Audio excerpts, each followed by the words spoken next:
back for more on hunting. In the previous video, you were encouraged to read Romans chapter 5, verses 12 through 14. And I have some more scriptures for you as well. In 1 John chapter 3, verse 4, everyone doing sin also does lawlessness, and sin is lawlessness. I encourage you to read it as well to get a better understanding of how sin comes about. In the reading, I mean the entire chapter.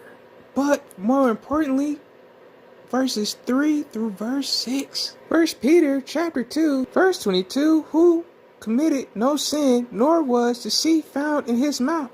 Who is this talking about? I encourage you to read this entire chapter. I encourage you to read John chapter 8, but in verse 46, who of you proves me wrong concerning sin? And if I speak the truth, why do you not believe me? 2 Corinthians chapter 5, I encourage you to read the entire chapter. And in verse 21, for he made him who knew no sin to be sin for us, so that in him we might become the righteousness of Elohim.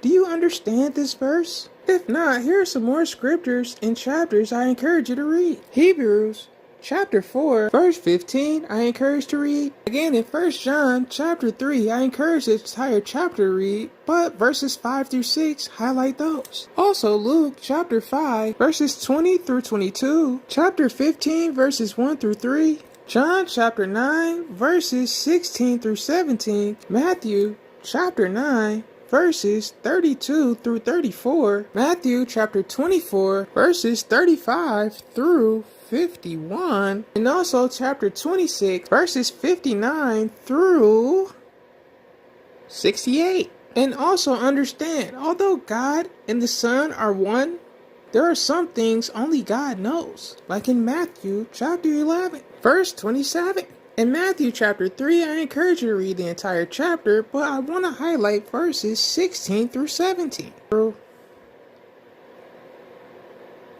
9.